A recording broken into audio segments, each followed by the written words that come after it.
Hello everyone, आप सभी का स्वागत है। लेट्स स्टडी द बेसिक में। मेरा मीनू शर्मा। तो एनसीईआरटी क्लास 6 सिविक्स चैप्टर 8, ये लास्ट चैप्टर है, अर्बन लिवलीहुड। हमने इसकी एक्सप्लेनेशन कर ली है। अब किसी क्वेश्चन से करते हैं, और जो भी एक्स्ट्रा क्वेश्चन आंसर जो इस पे बन सकते हैं वो सब मैंने इसमें वीडियो में इंक्लूड किए हैं। आई होप आपको पसंद भी आएंगे और आपको अच्छा भी लगेगा इनको पढ़ के। तो चलिए शुरू करते हैं। तो पहले कुछ मल्टीपल चॉइस क्वेश्चन है, वैसे तो बनते नहीं थे पर फिर भी मैंने एक दो जैसे भी इसमें बन सकते हैं वो बनाए हैं। तो choose the correct option to complete the statement given below. Vandana is a dash. Vandana क्या थी? So it is she is a dress designer. She is a dress designer. The authority that issue a licence. जो authority जो licence को issue करती है वो कौन सी है? So it is municipal corporation. Municipal corporation. Nirmala works in a garment factory. Nirmala किसमें काम करती थी? गारमेंट फैक्ट्री में काम करती थी। Workers who are employed on casual basis usually get poor salary. कि जो लोग वर्कर एम्प्लॉयड थे उनको कम सैलरी मिलती थी, poor salary. Foreign companies usually set up call centre in India because. जो फॉरेन कंपनीज हैं वो इंडिया में अपने कॉल सेंटर सेटअप करती है, तो इसका क्या रीजन है? तो इसके दो रीजन है बच्चा। They can get people who will work for lower wage. कि भाई कम जो सैलरी में कम मेहनताने में काम कर सकते हैं। And they can get people who can speak English. अब देखो, जो इंग्लिश बोल सकते थे और जो लोअर वेज पे काम कर सकते थे तो उनको कॉल सेंटर में काम मिल जाता था, और फॉरेन कंपनीज हमारे इंडिया में ऐसे कॉल सेंटर को स्थापित करती थी। फिल इन द ब्लैंक्स है। There are almost dash street vendors in the country working in cities. तो इंडिया में कम से कम 1 करोड़ अर्बन स्ट्रीट वेंडर्स हैं जो काम करते हैं सिटीज में। Those who work in government department get a dash salary, regular salary. It is the dash that decide on which day of the week of the market has to remain closed. अब देखो, municipal corporation ही licence देती है, ठीक है, किसी भी shop को या किसी भी शोरूम को रन करने के लिए, और यही डिसाइड करती है कि किस दिन छुट्टी रहेगी मार्केट की। Call centre in dash cities provide a new form of employment to the people. So in big cities, call centre ने बिग सिटीज में एक नई एम्प्लॉयमेंट को प्रोवाइड कराया। Street vending is now recognised as a general benefit and as a right of people to earn their livelihood. की जो hawkers हैं या स्ट्रीट वेंडिंग हैं, वेंडर्स हैं, उनको भी ये बोला गया कि हाँ भाई, आपको भी अधिकार है कि आप अपनी जो जीविका है, लिवलीहुड है, उसको अर्न कर सकते हैं। ट्रू फॉल्स है। A large number of people in the city work on the street. Yes, true. Shops on street are usually temporary structures. True है, क्योंकि जो वेंडर्स हैं जो अपनी स्ट्रीट पे अपनी शॉप लगाते हैं वो टेम्परेरी होती है। Call centres are usually seen in small towns. नहीं, it is in a big cities. Casual workers can complain about their pay और वर्किंग कंडीशंस। नो, अगर वो ऐसे कंप्लेन करते तो उनको काम से निकाल दिया जाता है।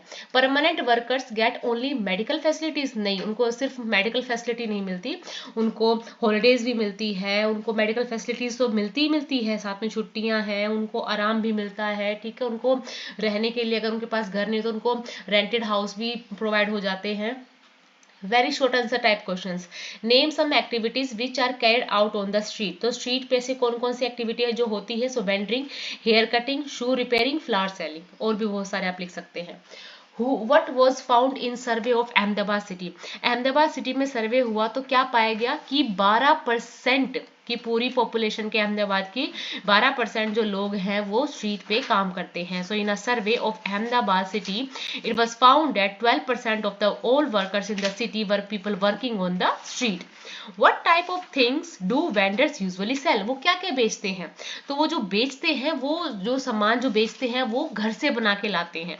सो vendors usually sell things that are often prepared at home by their families who purchase, clean, short and make them ready to sell. How was street vending looked upon till recently? So street vending was till recently looked upon only as a obstruction to traffic and people walking. अब इसको क्या माना जाता है कि भाई जो street vending कर रहे हैं ना, वो लोग क्या कर रहे हैं, ट्रैफिक जाम हो रहा है, उसकी वजह से लोगों को आने जाने में, पैदल आने जाने में दिक्कत हो रही है, तो ये क्या होते हैं, कुछ उनको प्रॉब्लम फेस करनी पड़ती है हम जैसे लोगों को, जो स्ट्रीट वेंडिंग की वजह से। How it is looked upon now. अब ऐसे कैसे देखा जाता है? अब सरकार ने बोला कि भाई ये उनका एक जनरल बेनिफिट है, उनको राइट है लोगों को कि अपनी जो लिवलीहुड है उसके लिए अर्न कर सके। पे। So it is now looked upon as a general benefit as a right of people to live their livelihood, कि उनको उनसे क्या समस्या होती थी, तो ये समस्याएं थी। अब उनको सरकार ने अगर बेनिफिट दे दिया तो ये बेनिफिट है उनका जनरल बेनिफिट, कि वो उनको राइट है उन लोगों को कि वो अपने लिवलीहुड को अर्न कर सकते हैं। Mention two features of business persons, business persons के दो फीचर्स बताने हैं। So they own their own shops और बिजनेस, कि वो अपनी ही दुकान और बिजनेस चलाते हैं।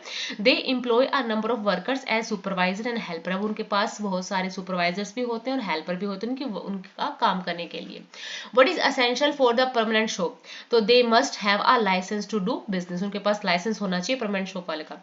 डिफाइन लेबर चौक, अब लेबर चौक क्या होता है? So labour chowk is a place where daily wage labours wait with their tools for people to come and hire them for work. एक लेबर चौक होता जगह बन जाती है जहाँ पे लेबर्स बैठे होते हैं और वो अपना सामान भी अपने साथ रखते हैं, और जो भी जिनको भी अपने घर में कोई काम करवाना होता है या कहीं साइट पे कोई काम करवाना होता है तो उनको ले जाते हैं।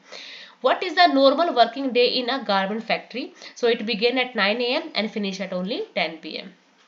What is a call center? So a center is a centralized office that deals with problems, questions that customers have regarding goods purchased and services like banking, ticket booking, etc.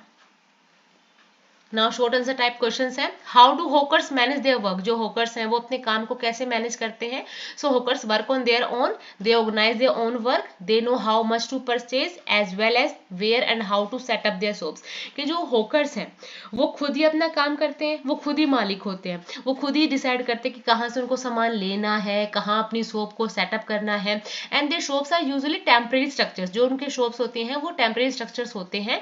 Sometime just some boards और paper spread over discarded boxes or maybe canvas sheets hung upon a few poles. They may have also used their own carts or simply a plastic sheet spread on the pavement. They can be asked to dismantle their shop at any time by the police. अब देखो जो hawkers होते हैं, जो road side कुछ बेच रहे होते हैं, वो क्या करते हैं, स्ट्रीट पे कुछ भी बिछा के बैठ जाते हैं। ठीक है, अब उनकी जो शॉप है वो टेम्परेरी है, ठीक है, वो प्लास्टिक सीट बिछा के या कुछ भी ऐसे कैनवास बिछा के वो अपना सेटअप कर लेते हैं, और अगर पुलिस उनको हटाने के लिए कहते हैं तो वो अपने सामान को डिसमेंटल करके चल देते हैं। Mention some drawbacks of casual jobs, अब जो कैजुअल जॉब्स होती हैं, ठीक है, जो परमानेंट नहीं होती, उनके क्या ड्रॉबैक होते हैं? पहली बात तो उनको कोई भी प्रोटेक्शन सिक्योरिटी नहीं होती, कोई जब अगर उनके साथ कोई प्रोटेक्शन ही नहीं है, अगर उनके साथ कोई इल ट्रीटमेंट हो जाए। Casual workers are expected to do work for long hours, की बहुत लंबे लंबे घंटे तक उनको उनसे काम करवाया जाता था।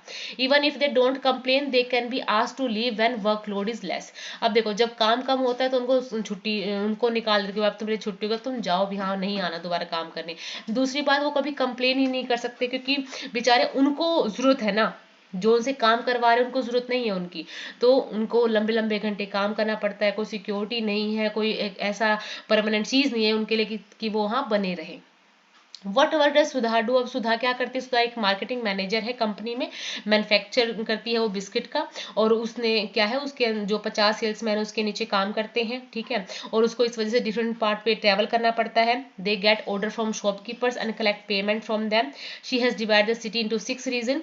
Once a week she meet the sales person to each region. She check their progress report and discuss problem they face. She has to plan the sales in the entire city, often has to work late and travel to different places. सिर्फ आपको इतना लिखना है कि सुधा एक marketing manager है एक company में जो बिस्किट को मैन्युफैक्चर करती है, ठीक है, और उसने उसके नीचे 50 सेल्समैन काम करते हैं। वो हर हफ्ते उनका प्रोग्रेस रिपोर्ट भी देखती है, डिस्कस भी करती है क्या प्रॉब्लम है, तो ये सब उसके बारे में लिखना है।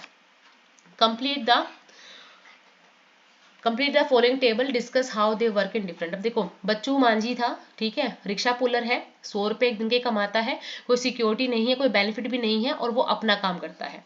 हरप्रीत और वंदना ये गारमेंट शोरूम में काम करते हैं, उनकी अच्छी खासी अर्निंग है, हाँ उनके पास लाइसेंस भी है, उनके बिजनेस में ग्रोथ है और वे अपना काम कर रहे हैं।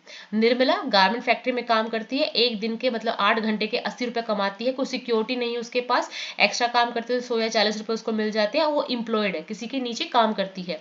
सुधा भी कंपनी में काम करती है, उसकी जो सैलरी है वो 30,000 पर मंथ है, सिक्योर्ड है, उस परमानेंट नौकरी है उसकी, पेड है उसकी, उसको लीव मिलती है, मेडिकल फैसिलिटीज मिलती है और पीएफ भी मिलता है, मतलब प्रॉफिट फंड भी मिलता है बाद में उसको, और वो एम्प्लॉयड है सरकार की। ठीक है, तो ये सब है, हम ये सब जो आपकी बुक में ही था सबके बारे में, तो उनके बारे में लिखना था। What benefits does Sudha get along with her salary. अब सुधा को क्या क्या जो बेनिफिट तो मिलते थे, तो पहली बात है एक्सेस टू मेडिकल फैसिलिटीज। ठीक है, access to facility like provident fund, her job is permanent and secured, she get off on government holidays and Sunday, मतलब उसको छुट्टी मिलती थी, प्रोविडेंट फंड भी है उसके पास, परमानेंट सिक्योर्ड जॉब भी है उसके पास, और उसको मेडिकल फैसिलिटीज भी अच्छी खासी मिलती है। तो इस चैप्टर में जितने भी क्वेश्चंस बन सकते थे तो ये सभी यही हैं।